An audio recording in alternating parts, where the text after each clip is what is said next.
música y la cultura son caminos rectos. Desenfócate. Desenfócate. Desenfócate. Desenfócate. No son caminos rectos, son como tú quieras crearlos.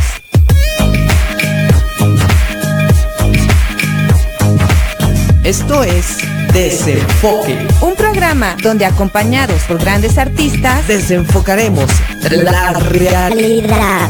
La realidad. Iniciamos.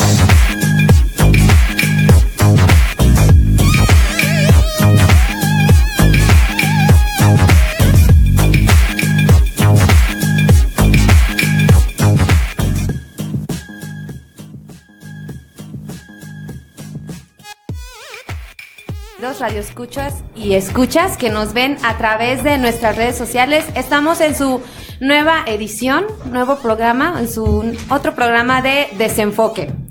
Hoy les queremos saludar, hoy es viernes, sábado 27 de mayo, siendo las 7:06 de la tarde. Y como todos los sábados traemos un invitado especial, como todos nuestros invitados. Y está aquí con nosotros el doctor Jesús Zamora García, que nos viene a platicar un tema muy interesante: los movimientos sociales, guerrilla en Guadalajara. ¿Cómo estás, Jesús? Muchas gracias, sí, muy bien. Les agradezco la invitación y aquí estamos para lo que se ofrezca. Sí. Muy bien. La paz de Dios sea con ustedes. Mi nombre es Samuel Romo. Buenas tardes, ¿cómo están? Bienvenidos al programa de Desenfoque. Una sesión más. Hoy tenemos un mágico invitado. Un invitado especial, como pueden ver, ya lo presentó Sarvia, el doctor Jesús Zamora García. Bienvenido. Gracias. Esta es tu casa. Te agradezco, ¿no? Como y bueno, vamos a ir a nuestro primer corte. Cuando regresemos vamos a hablar un poco más de temas acerca de la guerrilla en Guadalajara, los movimientos sociales, y para eso nuestro mágico invitado pues nos va a hablar un poco del tema, ¿verdad? No sé si me pudieras permitir, claro, darle una pequeña leída a su gran perfil que tiene, claro, sí, porque nos envió un currículum sí. como de 1000 hojas. No. 9 hojas para ser exactos. Sí. Bueno, me permito leer, sí. Le voy a dar lectura está muy bien. A su nombre, doctor Jesús Zamora García. Su perfil es historiador, tiene un postdoctorado en Ciencias Sociales por el Colegio de Jalisco, y su especialización se ha dedicado con más de 10 años en el tema de investigación a la violencia política y social en Guadalajara de los años 70 y 80, en particular aquella relativa al movimiento guerrillero y fenómenos contextuales. Y pues se destaca como maestro en varios ámbitos, en varias universidades, en varias instituciones. Y pues vaya, qué impresionante currículum, perfil. Si hubiera tiempo lo leyéramos todo, pero 9 hojas son bastante. Nada más con eso ya, Chuy.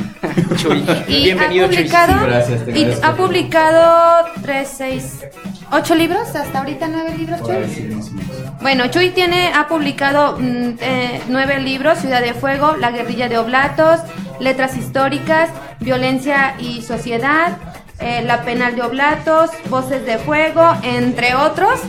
Y está en imprenta La calle y sus espíritus, ¿verdad? Es el último libro. Muy bien. Bueno, pues cuando vengamos del corte musical, de nuestro primer corte, nos platicará más a fondo Chuy sobre la guerrilla en Guadalajara y también sobre sus libros. Así que no le cambien, nos pueden encontrar en Facebook como Desenfoque, también en Radio La Luz del Mundo, y también tenemos Twitter. Cuando regresamos se los damos. Esperamos sus saludos. Regresamos.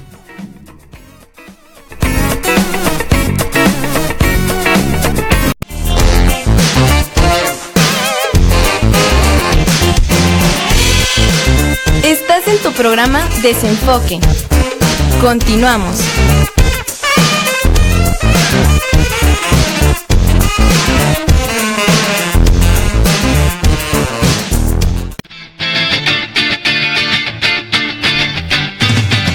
El arte.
Esto es Desenfoque. Ya estamos de regreso.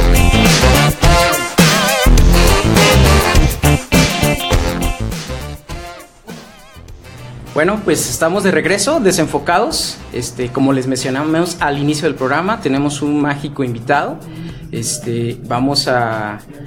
Quiero decirles una cosa, tenemos hoy una cámara que por ahí Rogel instaló y es la nueva cámara de desenfoque, por ahí la está poniendo ahí al fondo y se puede ver. Saludos allá atrás, muchachos, todos los invitados. Y bueno, vamos a entrar en contexto. Ahora sí es literal detrás de cámaras, ¿no? Detrás de cámaras. Vamos a entrar en contexto del tema del día de hoy, movimientos sociales, la guerrilla en Guadalajara. Chuy, quiero adentrarme en un tema muy específico, los movimientos y conflictos sociales que se generaron en esos años, en los años 60, 70, marcando pues una latente, pues, ¿qué diríamos? Una irrupción. Sí, sí. Y se generan estos movimientos radicales, sí, que de alguna forma vienen a protestar, ¿no? Sí. Primero que nada, y comentando con Sarvia, ¿cómo nos defines tú dentro del marco teórico? Uh-huh. ¿Cómo nos defines cómo se plantea una guerrilla? ¿De dónde salen estos movimientos? La concepción de guerrilla es como se escucha la palabra incluso, ¿no? Es una acepción minúscula de lo que es una guerra. Es una guerra pequeña, por así decirlo. Vaya. Dada, mejor dicho, la escala de los instrumentos que manejan los alzados. No tienen un aparato militar fuerte como lo tiene el Estado. La preparación de los militantes es también menor. Las posibilidades de estrategia para desplazarse en contra del ejército del Estado es minúscula también. Digamos, es como una réplica pequeña de lo que es una guerra, ¿sí? Entonces, el año en que irrumpe la guerrilla en Guadalajara es 1970. Tenemos, digamos, hasta esa ventaja que podemos ubicar en una fecha, el momento histórico en que se empieza a germinar lo que serían los primeros 3 grupos guerrilleros que avanzaron en Guadalajara y que a nivel nacional tuvieron mucho impacto. Simplemente la Liga Comunista 23 de septiembre, que se fundó aquí en Guadalajara por el Baratillo. Fue aquí en Guadalajara. Fue aquí en Guadalajara. Es una organización que tuvo repercusión a nivel nacional, ¿no? Algo que no se podía ni hacer siquiera en la capital, ¿no? De ahí la relevancia que tiene Guadalajara en el movimiento insurrectivo a nivel nacional en los años 70, y el propósito era muy sencillo. Ellos querían instaurar el socialismo a como Castro lo había hecho en Cuba. Digamos que esa era la meta final, ¿no? Sí, derribar o derrocar al gobierno priista, en tanto era un gobierno, así se percibía en aquel tiempo, y el discurso ahí está, un gobierno asesino por lo que había pasado en el 68, lo que eventualmente pasó en el 71, el jueves del Corpus, otra matanza de estudiantes, y después se vino lo que fue el fenómeno de la Guerra Sucia. La Guerra Sucia es este movimiento de lucha entre un Estado militarizado, bien preparado, con asesorías de la CIA, del ejército israelí, contra muchachos mal armados de colonias populares de la ciudad. Aquí mismo en estas colonias, la colonia Yáñez, la Benito Juárez, fueron en su momento centros de escondite para estos grupos, particularmente de otra organización que fue la Unión del Pueblo. Hay un grupo que me llama la atención, que tú debes de conocer muy bien, el grupo, estos intelectuales orgánicos les llamaban, que eran como campesinos rurales, que se levantaban en armas. La concepción del intelectual orgánico va por otro lado, se me figura, perdone. Ajá. Me parece que el intelectual orgánico es al que se califica, es el tipo de intelectual que es crítico, pero de alguna manera vive del dinero que le da el sistema. A Octavio Paz mucho tiempo se le tildó, por ejemplo, pues, ¿no? Ajá, que claro. Yo tengo mis dudas de decir que lo sea, ¿no? Pero se le tildó mucho como intelectual orgánico, es decir, un crítico feroz del sistema, pero que vivía del dinero que sacaba del mismo gobierno. Sí, digamos que era como una figura que navegaba en las dos dimensiones, ¿no? No convocó nunca movimientos armados, nada de eso. De hecho, fue muy contrario, ¿no?, a la expresión socialista en México. Pero más que nada va por ese lado, ¿no? Vaya, entonces ahí el punto precisar, de precisar el concepto. De conceptualizar que era un intelectual orgánico. Y hasta la fecha, sí, se le sigue llamando intelectual orgánico a aquel tipo de académico, a un pensador, a algún periodista importante que, a pesar de ser crítico, sigue siendo subvencionado económicamente por el Estado. Y el Estado lo permite, ¿no? Es una especie como de juego de conveniencia, ¿no? El Estado permite la existencia de esos intelectuales para simular la existencia de libertad de expresión, ¿sí? Y por otro lado están los estudiantes. Sí, es otro plano. Aquí en Guadalajara, el movimiento estudiantil, a pesar de que se habló mucho en un primer momento que la guerrilla de los 70 en Guadalajara había surgido como consecuencia de la matanza del 68, no fue del todo eso. O sea, es un elemento que inspira la matanza del 68, la comprobación de que por la vía democrática no vas a alcanzar nunca el poder y se van a la vía armada. Digamos, el 68 fue como la expresión tácita o así cabal de que por la vía democrática en México no se llega al poder y de ahí se van a las armas. Pero la esencia del movimiento guerrillero en Guadalajara tiene que ver más que nada con las luchas internas estudiantiles, ¿no? De la Federación de Estudiantes de Guadalajara en contra de un organismo que en aquel tiempo se fundó en septiembre del 70, que se llamó el Frente Estudiantil Revolucionario. Esa es la semilla de la guerrilla en Guadalajara. La FEC, apoyada por el gobierno, aplastó al Frente Estudiantil Revolucionario y el Frente Estudiantil Revolucionario se convirtió en lo que fue parte de las primeras células que conformaron a la Liga Comunista 23 de septiembre. Hay una correlación, movimiento estudiantil, movimiento guerrillero en Guadalajara y movimiento pandilleril, porque ese FER también estuvo alimentado por muchachos que estaban en pandillas de la ciudad, particularmente la de los vikingos, que es de San Andrés, es digamos el origen. Que no tenían nada que ver con una institución educativa, con la Universidad de Guadalajara. En un primer momento no, se politizaron, son muchachos de esquina, son muchachos que están tumbando, están bajando a la gente que pasa, son digamos delincuentes juveniles, pero eventualmente son politizados y un muchacho ya en una condición de entender cómo funciona el sistema, se convierte en una entidad que posibilita el cambio de una manera tanto política democrática como armada o violenta. Y ellos se fueron por la vía violenta. De que la figura del pandillero en los 70 fuera muy peligrosa para el sistema, ¿no? Un pandillero representaba en sí mismo la delincuencia juvenil, pero potencialmente representaba a la guerrilla, ¿sí? Eran los posibles militantes de la guerrilla. De ahí que se cuidó tanto a las pandillas en la ciudad. Los vikingos eran más famosas, pero había para entonces cerca de 100 pandillas en Guadalajara. Estaba, digamos, el capital humano para formar un gran levantamiento. Por fortuna, para el Estado eso nunca se dio. ¿Sí? Por ahí Sarvia mencionó un libro que me llamó la atención, que algo de Oblatos. La penal de Oblatos. Sí, me gustaría que lo abordáramos un poquito más adelante, pero antes que nada, Chuy, me gustaría que nos platicaras cuál fue el alcance de la guerrilla aquí en Guadalajara en esos años, o sea, hasta dónde fue la violencia que provocaron estos grupos.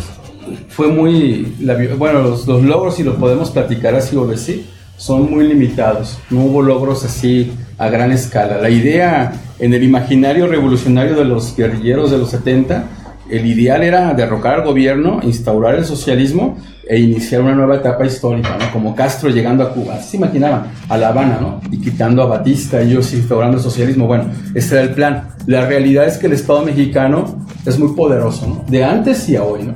Bueno, quién sabe, ahorita yo lo pondría en duda, ¿no? Dado el avance del narco. Fíjate, el narco sin ser guerrilla, sin contar con estrategia, ha tenido un poderío más fuerte para destabilizar al Estado mexicano, al grado de que ha desaparecido la autoridad del gobierno en varios estados del país. Hay lugares donde hay zona de nadie, sí, zona muerta. El Estado no interviene. Bueno, no se lo propusieron con un afán político, es una cuestión que tiene que ver con economía y cosas más superficiales. Pero en el caso de la guerrilla no hubo, digamos, logros o conquistas así muy grandes. Algunos momentos impactistas, el secuestro de Terrence Leonardi, que es un cónsul norteamericano aquí en Guadalajara, el secuestro de José Guadalupe Zuno, que había sido gobernador y fundador de la UDG por las FRAP, que también fue un momento así muy crítico en la ciudad, en la cuestión política. Los ataques de la Unión del Pueblo el 12 de septiembre del 77, que pusieron bombas ellos como en 25 lugares, en 25 puntos estratégicos del centro de la ciudad, y paralizaron la ciudad en una noche. La matanza de Oblatos, que tiene que ver con ese libro de la penal de Oblatos, que es el intento de los presos políticos por fugarse a nivel masivo y recuperar el control de la ciudad desde la guerrilla, que eso fue en octubre del 77. Digamos, son 4 o 5 momentos impactistas, pero no son capitales. En sí no tenían cada uno de esos momentos por sí solos el poderío para instaurar una nueva etapa histórica. Eran momentos fugaces y fueron controlados por el gobierno. ¿Sí? El gobierno cuando quiere, al menos aquí en México, y en ese contexto, cuando quiere intervenir y parar un movimiento, lo hace. En tanto lo deja existir, porque hay conveniencia. Había un fondo de Estados Unidos para controlar el avance de la guerrilla socialista. Y entonces el gobierno incluso se habla de que motivaba la existencia de grupos de guerrilla izquierdista para poder pedir dinero de ese fondo, en el supuesto de que está amenazando la guerrilla, ¿no? Si no me das dinero no podemos parar esto, está descontrolado. Es un poco como el caso del arreglo que hubo de Estados Unidos para controlar el narco, en el pacto aquel entre Bush y Calderón. Le llaman, no recuerdo el nombre, pero es como un pacto, el Pacto Mérida, en el cual Estados Unidos crea un fondo para contener el avance del narco. Y para el gobierno eso es un buen negocio, permitir que el narco siga existiendo, en tanto ganan más con ese fondo que deteniendo al narco. El narco se convierte en un negocio, igual que lo fue la guerrilla en su tiempo, porque es una amenaza, que es costeada, porque hay un fondo en Estados Unidos que está dando dinero para que se contenga eso, ¿sí? Pero el gobierno controla o regula el avance, ¿no? Tanto de la guerrilla en aquel tiempo como del narco ahora, ¿sí? Muy bien. Nos hablas de tres grupos. Sería el 23 de septiembre. La Liga Comunista, 23 de septiembre. Liga Comunista, sí. 23 de septiembre. ¿Las FRA? La Unión del Pueblo es otra. La UP, de hecho, ¿verdad? la UP fue la primera que se instaló aquí en Guadalajara con una célula que estuvo su sede, por así decirlo, en la Plaza de la Bandera. Allá por donde fueron las explosiones del 22 de abril, sí. Esa es la zona donde estaba instalado su jefe, que es Héctor Eladio Hernández Castillo. Él capitaneó esa guerrilla. Y esa venía de Oaxaca, no es una guerrilla, digamos, natural de aquí de Guadalajara. Traen un rollo un poco más pesado en términos del marxismo, son más radicales, por eso es la recurrencia a las bombas. Esos son los que utilizaban la bomba, pues. Y luego después se formó en marzo del 73 la Liga Comunista 23 de septiembre, y poquito después se fundan las Fuerzas Revolucionarias Armadas del Pueblo, que son las FRA, y son las tres organizaciones que operaron en la ciudad. La más importante fue la Liga. De hecho, a nivel nacional, en este momento se considera como la organización más preparada que hubo en México en aquellos años, ¿sí? Porque tenía sedes y células en todo el país. Mi pregunta, Chuy, es que ¿se unieron ellos o era guerrilla entre estas organizaciones? El análisis nos dice que el hecho de que existieran tres grupos distintos nos habla de una división, ¿sí? Si no hubiera existido únicamente un gran movimiento guerrillero, ¿no? Con un solo nombre, un solo grupo y ya. Pero el hecho de que hubiera Unión del Pueblo, FRA, Liga Comunista, y luego el FUS, y luego el MAR, o sea, 1000 grupos armados en México, eso hablaba de que estaba fragmentada la lucha. Cada uno tenía su idea de cómo debería instaurarse el socialismo. Si Marx decía una palabra, un concepto, y el grupo lo interpretaba de una forma y el otro de otra, ya no había conexión y se fragmentaban y cada quien se iba por su lado, ¿no? Y eso llevó a que, digamos, el movimiento guerrillero a nivel nacional no tuviera la cohesión que sí tuvo en otros lados, como en El Salvador o en Nicaragua, que eventualmente, siendo guerrilla, se convirtieron en gobierno. O sea, así de grueso estuvo, digamos, la organización. Tuvieron un poco más de cabeza y un poco más de, ¿cómo se puede decir? Como de desapego digamos, a los fundamentos ideológicos, que era lo que separaba mucho a los guerrilleros en la ciudad. Incluso se me hacía curioso que muchos de los líderes guerrilleros de estos tres grupos, de la Liga, de las FRAP y de la UP, terminaron en la penal de Oblatos. Y dentro de Oblatos tampoco se hablaban, porque pensaban, ¿no?, que tú eres marxista-leninista, no, tú eres marxista-guevarista. Y este tipo de ondas hacía las divisiones, y eso impidió que hubiera un gran movimiento cohesionado, ¿sí? Muy bien. Bueno, Chuy, nos están mandando nuestro primer corte. Sí. Estamos tomando la guerrilla aquí en Guadalajara porque pues obviamente les transmitimos desde aquí de Guadalajara y pues queremos saludar a todos nuestros oyentes porque tenemos escuchas en varias partes del mundo y pues les queremos mandar un saludo y esto es para que estén informados de lo que fue la guerrilla en Guadalajara en los años 70, 80 y pues ¿quién más? Nuestro invitado del día de hoy que es especialista desde hace más de 10 años. Vamos a ir a nuestro primer corte musical. Presenta a nuestro invitado, por favor. Nuestro invitado el día de hoy es un personaje aquí que le encanta mucho la composición y cantautor. Se llama Ciel. Lo vamos a escuchar en unos minutitos más. Así que no le cambien. No le cambien, quédense con nosotros. Esto es Desenfoque.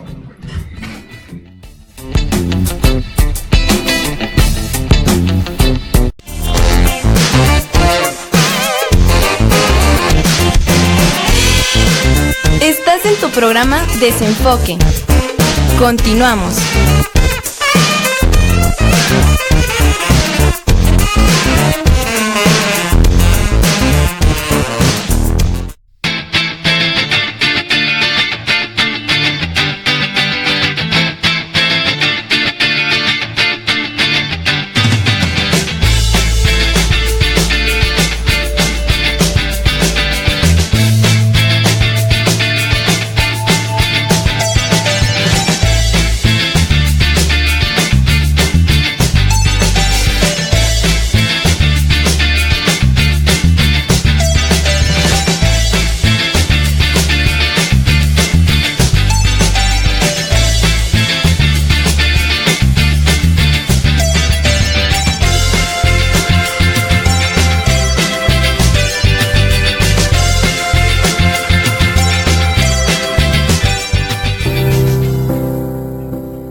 Only fools rushing, but I can't help falling in love with you. Shall I stay? Would it be I see if I can falling in love with you, like our rivers fall surely to the sea, darling, so it goes. Some things are meant to be. Shall I stay? Oh, take my whole life too, if I can help falling in love with you, like our rivers falls surely to the sea, darling, so it goes. Some things are meant to be. Take my hand, oh, take my whole life too, for I can't help falling in love with you, for I can't help falling in love with you.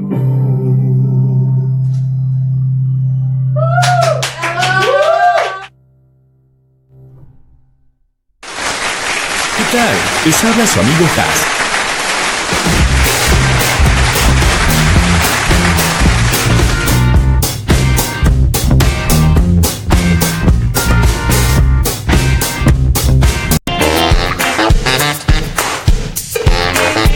Esto es Desenfoque. Ya estamos de regreso.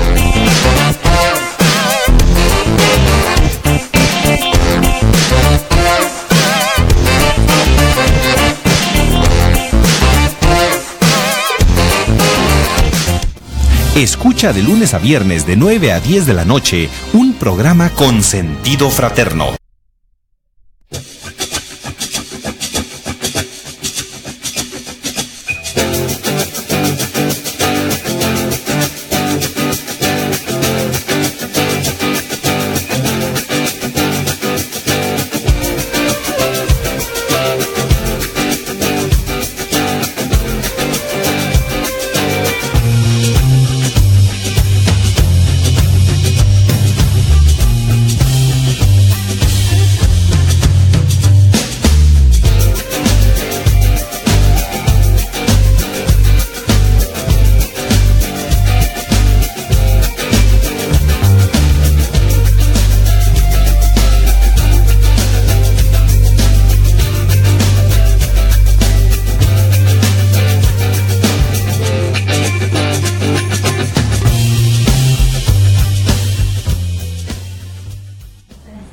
Bueno, pues estamos de regreso. Acabamos de escuchar a Aciel Suárez Luébanos con una interpretación de Elvis Presley. Por ahí, muy buena interpretación, me pareció algo peculiar. Muy buena. Sí. Muy buena interpretación, digamos, Sentida. ¿no? Sentida, con sentimiento, ¿no? Sí. Pues seguimos aquí con nuestro invitado especial. Sí, pues continuamos aquí con Chuy, no se fue. Todavía no Se quedó va. con nosotros. Lo tenemos amarrado. Aguanto. Sí, Chuy, como lo mencionaba nuestro compañero Sam, nos interesa esta parte de la penal de Oblatos. Hay muchas personas que pues ya no ubican ni siquiera que ahí es en Javier Mina. Javier Mina era 58. Ajá. Sí. Hubo, fue la primera penal aquí en Guadalajara. No hubo otra antes, pero en el siglo XX es la primera, ¿sí? En el siglo XIX estuvo la histórica, pues, es el penal o la penitenciaria de Escobedo. Esa estuvo en la calle de Federalismo y Juárez, donde está ahora la estación del tren ligero. Ahí estuvo esa cárcel de Escobedo y se empezó a construir en 1845 por órdenes del gobernador de aquel tiempo, Antonio de Escobedo. Eventualmente, ya que se cierra esa cárcel a fines del siglo XIX, parte incluso de esa cárcel, de las barreras, de los muros, se trasladaron acá a esta parte de la ciudad. En aquel tiempo eran los confines, y se empieza a construir como en el 29 la cárcel de Oblatos, con esas piedras, pues, de lo que fue la penal de Escobedo. Y esa cárcel propiamente no estuvo en Javier Mina, estuvo en la de Gómez de Mendiola. Sí, es una calle abajo de Javier Mina, y abarcaba 2 cuadras de la de Gómez de Mendiola hacia la de José Ortiz de Domínguez, ¿sí? Entonces todas estas 2 cuadras de la 58 a la 62 era lo que era la estructura de la penal de Oblatos, y ahí duró desde el 32 hasta el 82. En febrero del 82 se empezó a desmantelar. Obvio, para ese momento ya se habían trasladado los presos en el nuevo proyecto de Puente Grande. Ya habían empezado a construir esa cárcel, ¿no? Y era muy diferente a la de Oblatos. La de Oblatos para entonces ya estaba saturado. Fue pensada para 800 presos, y para entonces, para fines de los años 70, había como 2000. Entonces había una sobrepoblación, un hacinamiento que hacía que fuera muy conflictiva la cárcel, como lo son la mayoría de las cárceles del país, ¿sí? En el siglo XXI, estamos hablando de nuestros días, las cárceles en el país están calificadas como las peores del mundo, ¿sí? En términos de organización, de rehabilitación, ¿no? Las cárceles son como, suena ya cliché y se repite mucho, pero sí es cierto, son las universidades del crimen. Entras tú siendo como que te robaste, ¿qué te puedo decir? Una matatena o un dulce, y sales allá descuartizando gente, ¿no? O sea, está gacho, está grueso, ¿sí? Sí. Pudiéramos decir hoy en día, Chuy, que estos líderes de estos movimientos se levantan dentro de estas cárceles. Sí. Convierten la cárcel, fíjate lo que es el poderío de estas organizaciones, es tan, digamos, tanta su capacidad en términos organizativos, que al caer presos, por ejemplo, Héctor Eladio Hernández Castillo, que era líder de la UP, cayó a la penal de Oblatos. Cayó también Enrique Pérez Mora, que era líder de la Liga Comunista. Y también cayeron los hermanos Campaña López, Ramón y Juventino, todos cayeron a la penal de Oblatos. Los Campaña López son líderes de las FRAP. Y dentro de la cárcel, desde ahí ellos siguieron instrumentando los movimientos de los grupos que comandaban. Es decir, la cárcel en términos de contención no fue suficientemente fuerte. Ellos siguieron operando, ¿sí? Y manejando. Pues son actividades que se siguen viendo, ¿no? O sea, sí, de alguna forma, sí. Quiere decir que el ojo del Estado, y eso lo leíamos ya en teoría, de teoría carcelaria, utilizando al teórico francés Michel Foucault, él dice que la cárcel como instrumento no tiene el poderío de contener la fuerza de los detenidos. El preso, al llegar a la cárcel, lo primero que tiene que resolver es cómo yo sigo operando mis negocios desde aquí. Y el negocio de ellos era la revolución. Entonces había forma de que desde fuera tuvieran contacto con estos presos considerados súper peligrosísimos, al grado de que fueron recluidos en otra cárcel dentro de la cárcel. La cárcel se llama Oblatos, pero dentro de la cárcel había un espacio específico para los presos guerrilleros o los presos políticos, que era el rastro, así le llamaban. Y ahí tenían a estos presos vigilados 24 horas al día, pero absolutamente, para evitar que tuvieran contacto ni con los presos ni con el mundo exterior. Pero de alguna manera, y eso lo vimos ya en las entrevistas que hicimos para el libro de la penal de Oblatos, encontraron la forma de romper ese control, y de pronto ya se vieron ellos revueltos con la población en general, platicando con presos comunes, pidiéndoles favores de que sacaran cosas afuera, que llevaran recados, o sea, se volvió a armar. La misma situación de, digamos, de relajamiento, de cuidado que había dentro de la penal de los Blatos permitió que estos grupos siguieran operando y rompieran esos cercos, ¿sí? Pero se podría decir entonces que ahí fue el final ya de todas las guerrillas. Ahí empieza, me parece, ¿no? La mayoría cae como del 75 al 77, ¿sí? Pérez Mora, por ejemplo, líder de la Liga Comunista, en una operación que ocurre en enero del 76, arman un comando interno con puros militantes de la Liga y se escapan a sangre y fuego. Hay un libro de Antonio Orozco Michel que se llama La fuga de Oblatos, es ya muy famoso aquí en Guadalajara, muy importante, y él relata, también él se fugó esa noche, ese día, con el Tenebras, con Enrique Pérez Mora, todos son de la Liga Comunista, y se fugaron de una manera casi peliculesca. Tú ves el libro, me tocó en un momento revisar por fortuna lo que era el borrador, me pidió Antonio Orozco Michel que le hiciera el paro de leerlo, y varios nos pidió ese favor, ¿no? De que lo leyéramos a ver qué opinábamos, y pues no, tú lo lees en una sentada, ¿no? Como en 3 horas, está tan bueno y también relatado como una novela, que no te detienes, no es teórico, simplemente relata cómo su mamá empezó a llevarle partes de la pistola en el menudo, en el pozole, le lleva imagínate, las cachas, el gatillo, una bala en el pozole, y él adentro empieza a armar la pistola y luego la guarda y luego se le cae sin querer a un hoyo y cae a la celda de otro preso, pero el otro preso no sabe de la fuga y la bronca es casi que le pregunta, decía, se van a fugar y también ahí dentro, ¿no? Entonces es un rollo, pues, ¿no? O sea, interesante, y llega el punto en que se escapan y es una cosa muy trágica porque matan a 3 policías que vigilaban ahí, pusieron un bombazo en la estación eléctrica que todavía está en la calle de José Ortiz Domínguez y la 62, y se va la luz en una parte de la ciudad, aprovechan la oscuridad, no se olvida que es una novela muy buena, y bueno, esto te habla un poco de que estando presos, de una manera muy paciente, muy metódica, muy, ¿cómo se puede decir?, muy organizada, lograron ellos armar la fuga de una de las cárceles que al menos para ellos, los presos de la guerrilla, era muy difícil escapar, y lograron escaparse. Ya después los sacaron otra vez, ¿no? Y toda esta cosa, ¿no? Y ya los mandan a la Ciudad de México, y ahí es donde se disuelve el movimiento.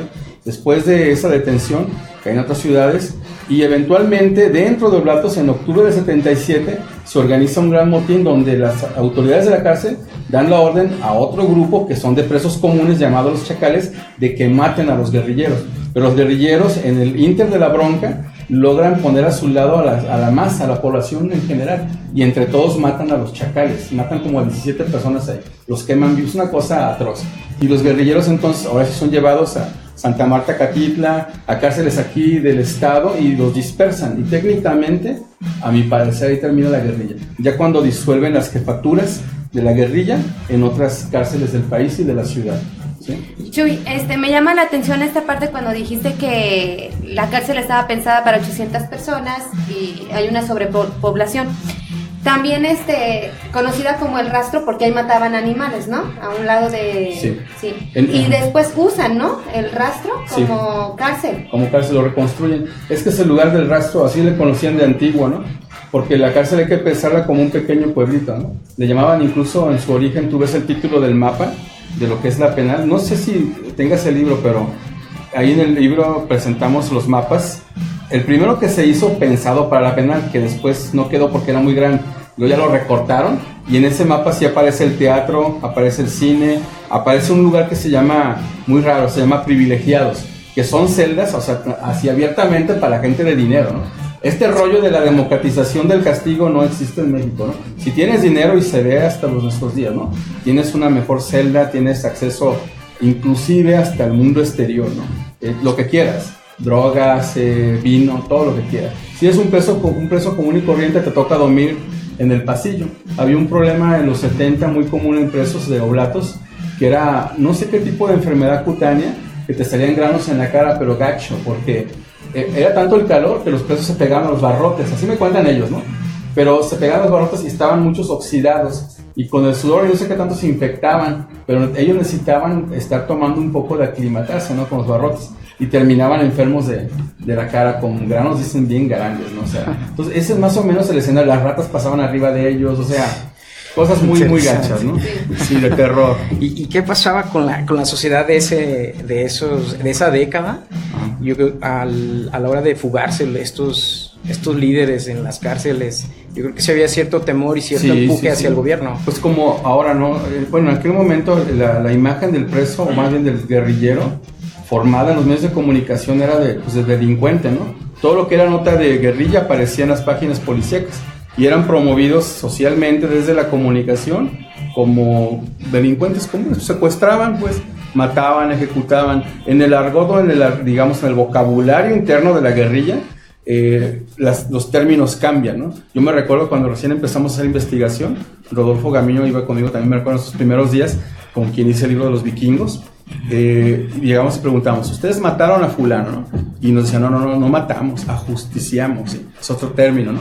Pero robaron un banco, no robamos, llaman expropiamos, ¿sí? El dinero, la lógica marxista es, una sociedad produce dinero suficiente para que todos vivamos bien, sin carencias, pero unos cuantos lo capitalizan. Entonces, si tú robas un banco, dicen ellos, es el marxismo, no estás robándole a nadie, estás tomando una parte de todo lo que produjimos, ¿sí? Entre todos. Entonces no es un robo, es tomar la parte que te toca socialmente hablando, un rollo así pues medio, tú sabes, ¿no? O sea, comunista. Entonces ellos por eso no asumían lo suyo como delitos, son delitos desde la lógica de valor de los capitalistas. Tenían su propia constitución, legislación, propias leyes. Si te tienes que sumergir en ese mundo para entender la mística, ¿no? Del socialismo y del marxismo. Muy bien, pues nos están mandando, está muy interesante. Interesante. Sí, está muy interesante, pero lamentablemente Roge nos manda a nuestro siguiente corte musical. Viene nuevamente Asier y después del corte vamos a tener a Chuy y a Ciel para despedirnos de este programa. Así que si tiene comentarios, opiniones, sí, cantando. Si tiene opiniones, comentarios, nos lo hagan saber, por favor. Así que no le cambie, regresamos. Regresamos, chicos.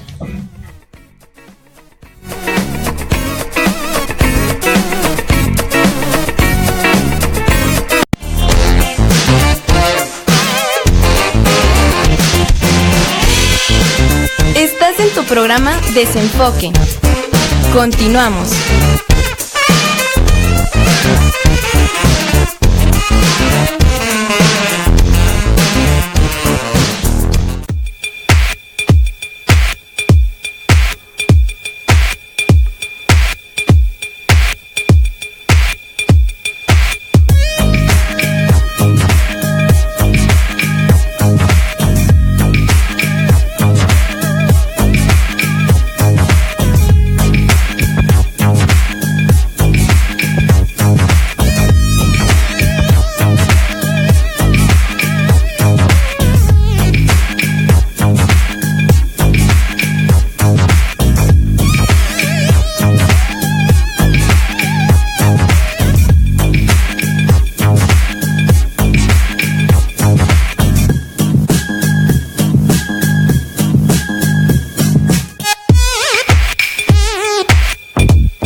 ganas de mirarte en este momento, recordarte que eres tú la que me roba el sueño. Fuiste, eres y serás con la que quiero siempre amanecer, con la que quiero siempre despertar. Tú eres lo que más quiero.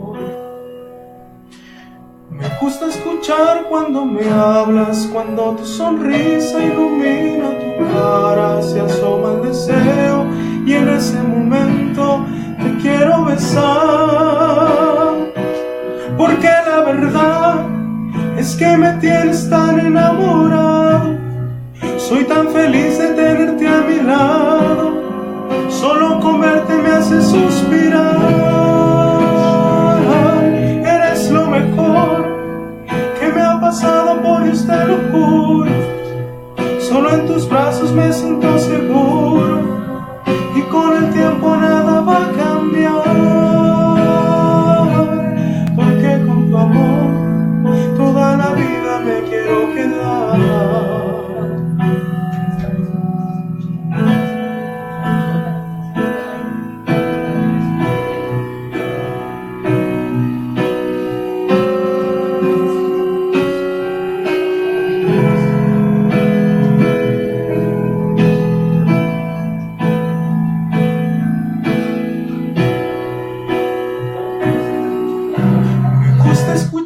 Cuando me hablas, cuando tu sonrisa ilumina tu cara, se asoma el deseo y en ese momento te quiero besar, porque la verdad es que me tienes tan enamorado. Soy tan feliz de tenerte a mi lado, solo con verte me hace suspirar. Eres lo mejor que me ha pasado, por este locura. Solo en tus brazos me siento seguro, y con el tiempo nada va a cambiar, porque con tu amor toda la vida me quiero quedar.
Esto es Desenfoque. Ya estamos de regreso.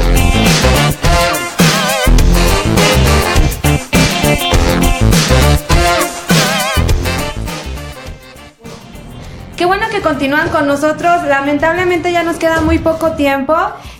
Chuy nos va a platicar sobre su último proyecto, que es el libro La calle y sus espíritus, y también así él nos va a platicar así de manera rápida. Lo digo todo así porque pues ya nos quedan menos de 10 minutos. Sobre sus proyectos también de Asiel. Pero antes tenemos unos saluditos que ahorita Roge muy amablemente nos va a poner en pantalla y le daremos lectura. Carlos Alberto Méndez Ramírez, Dios los bendiga. Dios te pague, Carlos. Susana Aguilar, cantas hermoso, Asiel. Te dice Susana Aguilar. Ya tienes admiradores, Asiel. RM Uciel, eso es todo, Asiel. Gesiel López Montero, qué gusto leerte, Gesiel. Dios te bendiga. Desde Los Ángeles nos está escuchando Gesiel. Sinaí Elizabeth González, cantas hermoso, Asiel. Otra admiradora, ¿qué tal? Adriel González, eso es todo, mijo. Y Luis Manuel Santiago Cruz, saludos desde Ciudad Naranjos, Veracruz. Dios te pague, Luis Manuel. Y a todos aquellos que no mandan sus saludos, pero que nos están escuchando, también muchos saludos. Muchos saludos. Gracias, mire, también Steffi, me gusta. Noemí Sotorosco, saludos, chicos, Dios los bendiga. Y Steffi, Asiel, cantas muy bien, saludos, Dios te bendiga. ¿Sí? Muy bien, pues vamos a terminar con... Sí. A ver, Asiel, nos gustaría que nos platicaras un poco de dónde nació esta vocación por el canto, y dinos cómo se llamó la primera interpretación que hiciste de Elvis Presley. ¿Cuál fue? Platícanos. Más que nada yo no me dedico a esto del canto. Yo de hecho soy fotógrafo Ah, mira, fotógrafo. Pero esto es un hobby, ¿no? Es algo que, bueno, en mi familia pues se nos da como la música, ¿no? Siempre ha estado como esa ¿cómo llamarle? Inquietud. Talento, sí, desarrollo también. artístico. Y pues ahí nace el canto en mí, ¿no? Nace esa pasión también. Tengo varios tíos que cantan también. Ah, mira. La canción que canté se llama Can't Help Falling in Love. Okay. Pues una de las canciones más famosas de Elvis Presley, tiene una letra muy bonita. Sí, se escuchó muy bien, la verdad lo hiciste muy bien, te escuchaste súper bien. Así es, platícanos, ¿en qué redes te podemos encontrar? ¿Eres de aquí de Jalisco, de Guadalajara? Sí, soy de aquí de Guadalajara. En Facebook me pueden encontrar como Asiel Suárez Photography, o en Instagram, perdón, estoy como Asiel.Suárez. ¿Y tienes material ya que podemos escuchar o...? De hecho, pues como les comento, el canto no es un hobby, entonces no hay nada. Bueno, no estaría mal que por ahí hicieras algunas grabaciones. Digo, no lo haces. Está como la inquietud también ya desde hace un tiempo. Lo haces muy bien. Sí, sería ya animarnos. Pero cualquier cosa ahí en fotografía, pues por ahí no pueden encontrar. Bueno, pues ahí están los datos de Asiel. Muchas gracias por estar con nosotros. Bienvenido, aquí tienes tu casa y ojalá más adelante nos puedas acompañar. Pues continuamos con Chuy, que nos platicara ahí de sus proyectos que tiene en puerta. Y te cedo la voz, Chuy. No, pues ya para despedirnos, ¿no? Les agradezco mucho la invitación, ¿no? En cualquier momento si se llega, si es necesario me invitan y yo con gusto vengo a hablar de otras cosas, ¿no? O sea, nomás lo estudiamos un poco, ¿no? Temas históricos en general, pues, ¿no? De la ciudad. Y el último libro que está ahorita en edición se llama así precisamente Espíritus de la calle de sus espíritus, la calle de sus espíritus, y es sobre pandillas de los 70s y 80, tratando de hacer un rescate sobre las prácticas juveniles aquí en Guadalajara, sí. Y aquí partimos de dos grupos de rock como los ejes de la construcción de esas juventudes, ¿no?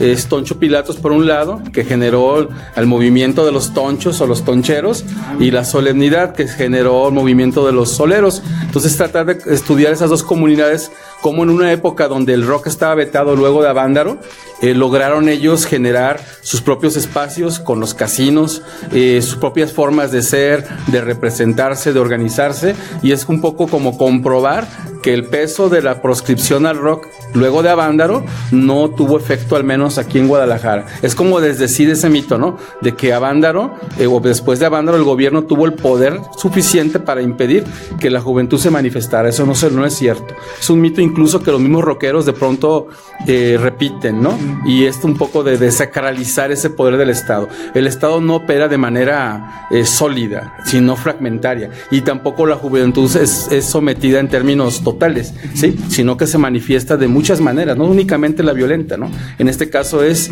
estudios sobre expresiones culturales, y es el libro que está terminado. Igual luego se los mando, ya se lo mandé incluso creo a Sarvia, y hay que lo vayan rolando, ¿no? Para que vayan conociendo esa parte, ¿sí? ¿Y impreso, perdón? No, esta es un proceso. Tú cuando entras a la academia, si vas a publicar, por ejemplo, en la UDG o en el Colegio de Jalisco, en CIESAS, que son las tres instituciones acá pesadas en ciencias sociales en la ciudad, tu libro entra a un proceso de edición donde hay una cola como de 20 investigadores y se va retardando y cosas así, pues así es más o menos la onda, y está en ese proceso apenas, revisiones y cosas así, igual que en la música un poco, sí. Bueno, tenemos aquí otro saludo, María Minerva Castillo Padilla, Dios los bendiga mis hermanos, saludos desde Gómez Palacios, Durango, Dios te bendiga y Dios te pague por escucharnos, María Minerva. Y va, entonces Chuy, más adelante te vamos a tener para que nos platiques. Sí, me invitan con gusto, cómo no, sí. Un tema ahí en general, o sea, de todo hay. Historia de las jericayas, de... no sé, puede ser mucho, ¿no? Yo creo que con esta plática, este debate que nos diste hoy, nos quedó muy claro, pues, cómo se levantan estas guerrillas aquí, sobre todo en la parte de Guadalajara, sí, en Occidente, sí. La verdad fue interesante tenerte aquí. Yo creo que más adelante vamos a hacerlo la invitación. Como no, con gusto. Nos traigas ahí tu libro. O amigos que pudieran tener también alguna cosa en especial, sí. Claro. También, sí. Muy bien, pues no sé si quieres agregar algo así. Pues muchas gracias por tenerme este espacio, por darme la oportunidad de demostrar inclusive el talento, ¿no? Talento de hermosa provincia. Tenemos más saludos, sí. Sarvia. Esther Herrera dice: felicidades, Asiel, cantas hermoso, saludos a todos. Ya. Hoy está con todo, con los saludos. Sí. Déjame decirlo. Muy bien. ¿Y qué nos quieres agregar, Chuy?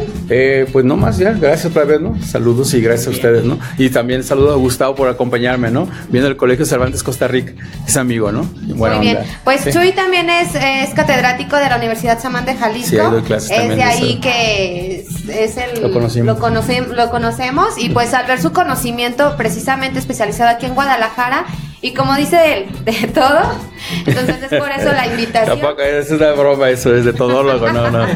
Pero Pues sí no ahí sé damos cómo le vas a clases. hacer, nos vas a Sí, platicar. no, pues estudias da cualquier tema y lo abordas un poco, ¿no? Uno lo domina y otro más o menos.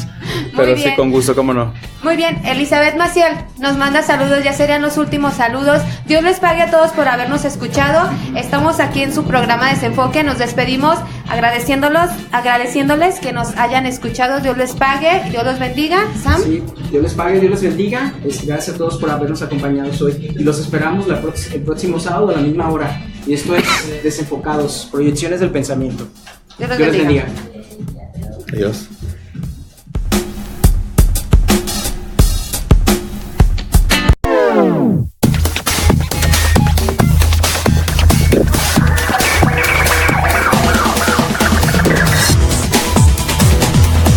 Esto fue Desenfoque.